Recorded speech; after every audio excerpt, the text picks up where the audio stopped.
December 5, 2022. Intense screaming can be heard from the middle of an open field. 22-year-old Aiden Pleterski begs for his life while two masked men ignore his pleas and pull out the weapon that could end his life. That was my life savings, and if I don't see that money by tomorrow, you will never make it home. And it was in that moment that Aiden realized this was not a random robbery. He fully deserved everything that was coming to him, because Aiden Pleterski was a 22-year-old influencer who would flex his lifestyle on social media, showing off the fancy cars and exotic mansions. But what people didn't know was that all of this was being funded by the money he stole from other people, using their life savings to live like a king. And while some would go the legal route of trying to recover the over $40 million he took from all his victims, there was one guy who decided he did not have time to wait for the legal system to prevail. And 3 seconds after Aiden realized who it was, the guy aimed his weapon in Aiden's direction and pulled the trigger, just barely missing his head on purpose, and then forced him to record this. I'm sorry, I really am. I didn't want to or mean to ruin anybody's life. But people get scammed every day. How the hell did one of the victims actually manage to find the scammer in real life and make him pay for his crime? How did he manage to survive getting beaten, shot at, and waterboarded, and still somehow escape with his life? And even wilder, how did this kid that looks like his IQ is competing with his age and that he spawned in a college frat house managed to steal more money than what Future would make in a year? Well, there's no better place to explain this insane phenomenon than Ontario, Canada, the place where Aiden Pleterski would learn about crypto. As a normal kid from the suburbs, he was raised in a peaceful environment, but that would all change when 2015 would come and he would get into the world of Call of Duty, the game that would introduce him for the first time to cryptocurrency. You see, the reason why is because apparently you could use crypto in-game to buy and sell items on third-party markets. But it was after 2020 would come and COVID would shut down the entire world that something crazy would happen. With all of this free time and nothing to do, Aiden decided that he would start taking the crypto thing way more seriously and begin something called trading. As he would learn, he would slowly get good at it, using small amounts first, and then eventually getting so invested that he started using his COVID government relief checks as trading money. But the risk paid off because people around him could see that he genuinely had a gift for this kind of thing. And when the numbers were going up, that was when he had a bright idea. If he could make this kind of money through legitimate trading with his own money, what could he do with other people's money? And so he started trading for his family members and of course promising them some returns in return. But with just how willing they were to fork over their money at just the chance of getting some profits, it was then he realized something crucial. If he could just get more people to trust him with their money to trade, he would have access to an exorbitant amount of funds. So much that by trading that amount, if he made anything at all, it would be way more than anything he could have made on his own. And so it was upon this realization that he would start a company called AP Private Equity Limited, a company where the entire point is trading for other people. But you see, trading is a very volatile market where things can go wrong at any time, and there are no guarantees of anything. And so it really doesn't sell to tell people, hey, you may lose money if you invest with me, just keep that in mind. So of course, Aiden got the bright idea to pitch it to his customers that, hey, if you give me your money, I will make you rich with 0% risk and 100% guarantee. He was promising weekly returns of 5 to 7% regardless of any market conditions. Of course, it didn't matter that these promises were completely unrealistic. As long as they gave him their money, that was all that mattered. But Aiden had no idea that while this thought could make him more money than he ever fathomed, it would also be the thing that could cost him his life. Based on how unrealistic the promises were, Aiden very well knew it would be hard for people to believe, and so he decided to go spend some of that money on his image. And within the day, articles started popping up online about him from credible looking publications calling him one of the most influential and well-respected traders in the game today, and that he was taking the world of crypto by storm. And I kid you not, as crazy as it sounds, some people actually read these and thought, wow, this guy must be legit, let me go invest with him, having no clue that Aiden paid for these out of his own pocket and would soon be doing so with their money. Because trust me when I say it worked. The money started rolling in, people were investing, and by December, Aiden's life had begun to change drastically. He had even moved into a rental costing $9,000 a month. And once he saw just how much image could boost his sales, he realized that nothing would do him better than Instagram, because he would eventually take the money he was gaining from his victims and one by one purchase new items to flex for the gram and fool more desperate souls. He would post up in front of his $8.4 million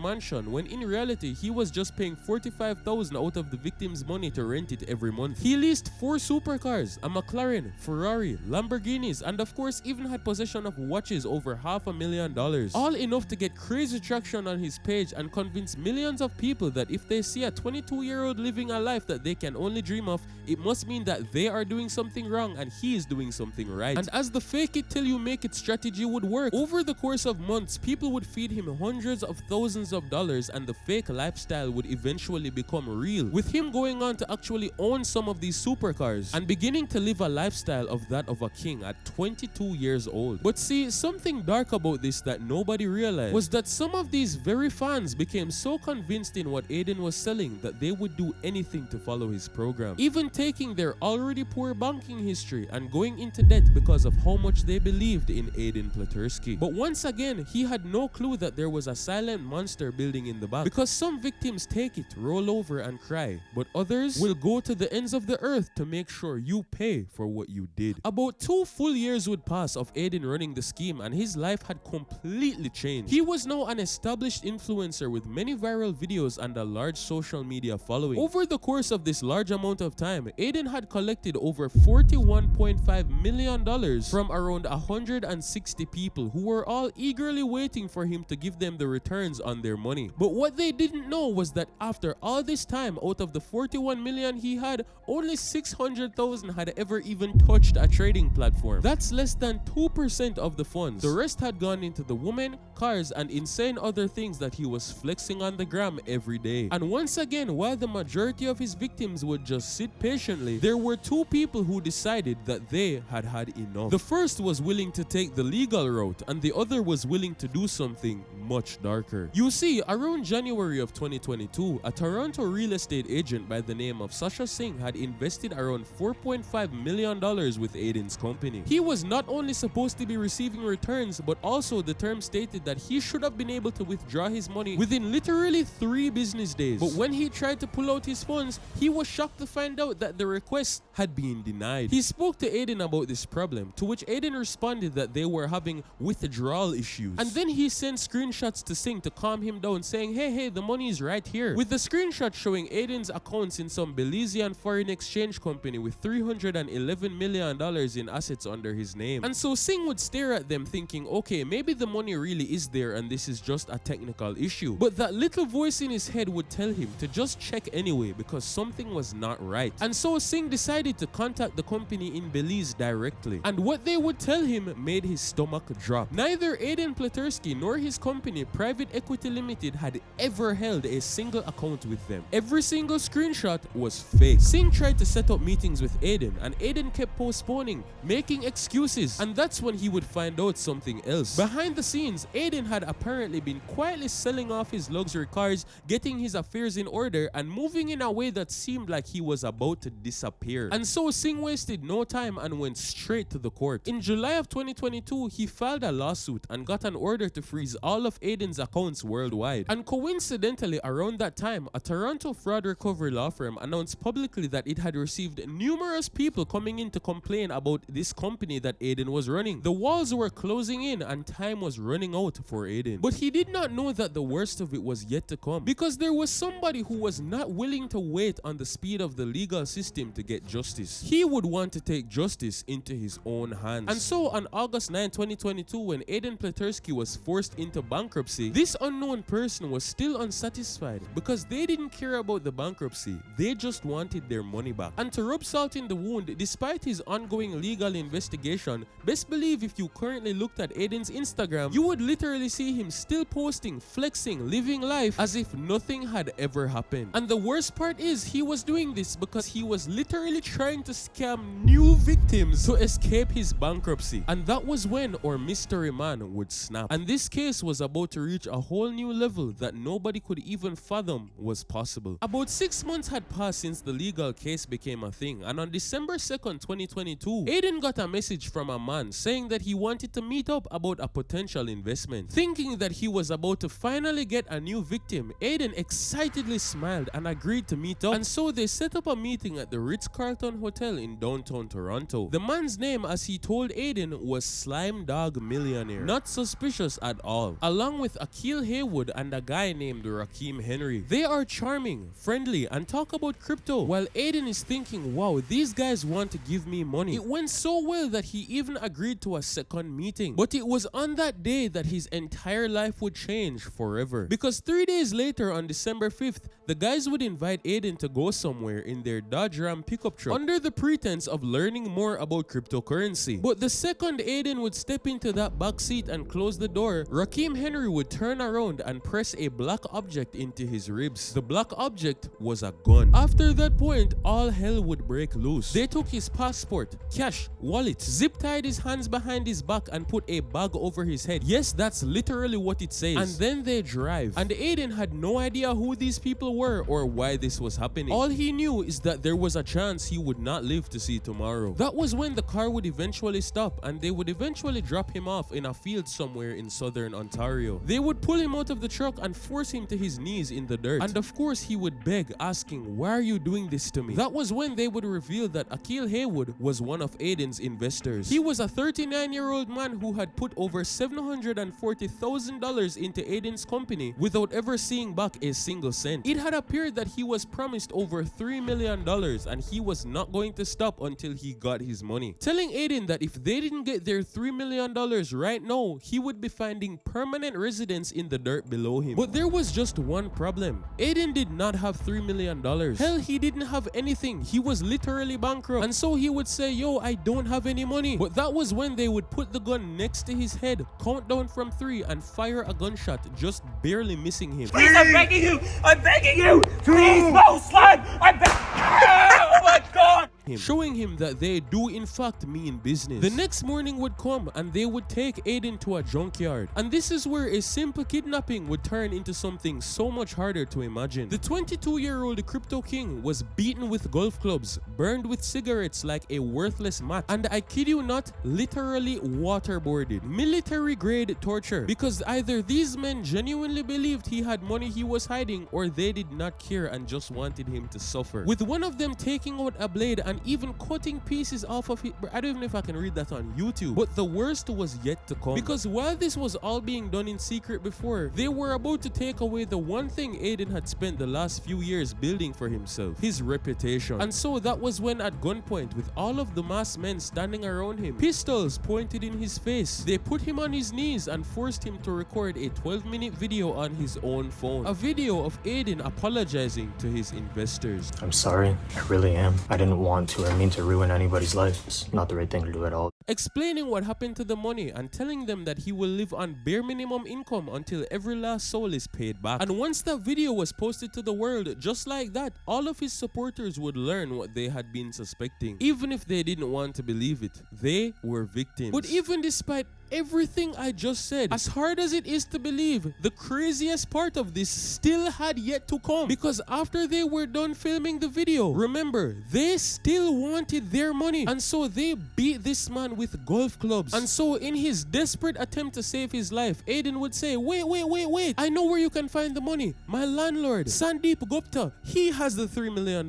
Knowing full well that Sandeep in fact did not have $3 million. But he had to do something. And so the kidnappers decided that it was worth it to give it a look. And so they told Aiden to call Sandeep. Over and over, Aiden would call his phone, and every time he wouldn't pick up. But eventually he would answer, and when he did, that's when he would hear Aiden, his friend, on the phone, bruised, psychologically broken, and barely holding it together, saying that he was kidnapped, his life was in danger, and he needed $3 million right now because Sandeep was the only person who could help him. But Sandeep would say that there was nothing he could do, and he would hang up the phone. Aiden was immediately defeated, but what he didn't know was that after hanging up the phone, Sandeep would in fact dial 911. Police would arrive at his house, and every time Aiden would call back, officers kidnappers stood in the room listening. Of course, Aiden had no knowledge of this, and so he kept trying, and at some point was able to convince the kidnappers that the only way to actually get the money was an in-person meeting. That if he just got the chance to sit down and convince Sandeep, he would really give them the money and this could all be over. And so the kidnappers agreed, having no clue that the police were already investigating all of this. And so a meeting was arranged for December 7th. The location was a public restaurant, Tim Hortons, and it would be a quick conversation and it would all be over. However, unfortunately, the kidnappers were a tiny bit smarter than the police anticipated, and so before they went out themselves, they decided to at least send a lookout ahead to scope out the area. And although just a precaution, this decision would save their lives because they would spot the police SWAT unit nearby, and in the blink of an eye, the operation would be called off and the kidnappers drove away with Aiden still in their grasp. The exchange was dead with no money, no resolution, and Aiden's life still hanging in the balance. No, they were not just broke,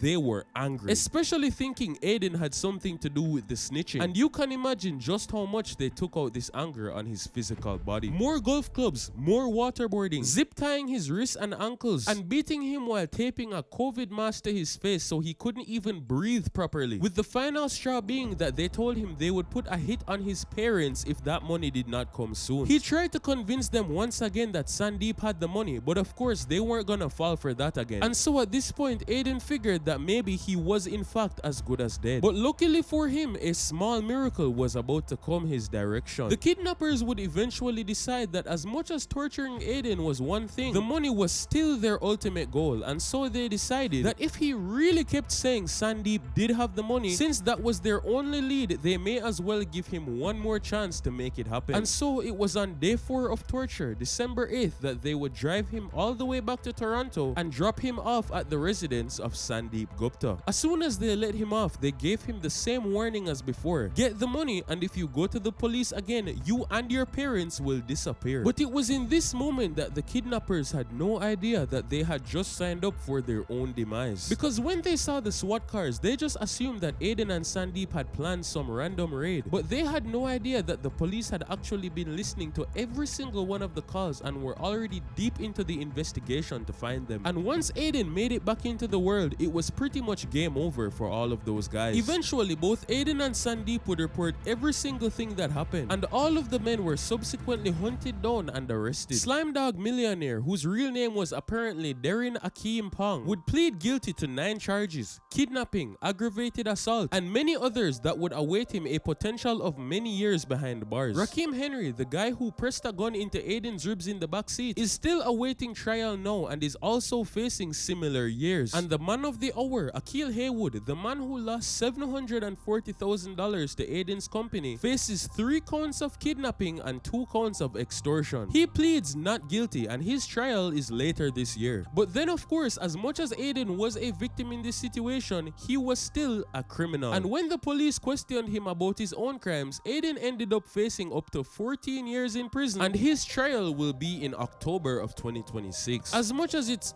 good that Aiden is safe and all, the bankruptcy proceedings for his victims have only recovered only $3 million out of the $40 million that he scammed from them. And so some people would say that as messed up as it was karma for what he did. In the end, he would lose everything, and that $8.4 million mansion, well, he would now be sleeping in a random room in his parents' house. But still, that was probably better than some of his victims who were dead broke and were hundreds of thousands in debt. But speaking of victims, there's actually somebody who was doing what Aiden did from the young age of 13 years old, and he managed to scam grown adults out of their money and made over $60,000 in just 2 hours. And if you want to learn about how that happened, click the video on your screen right now. Subscribe to the channel for more content, and as always, this case has been decoded.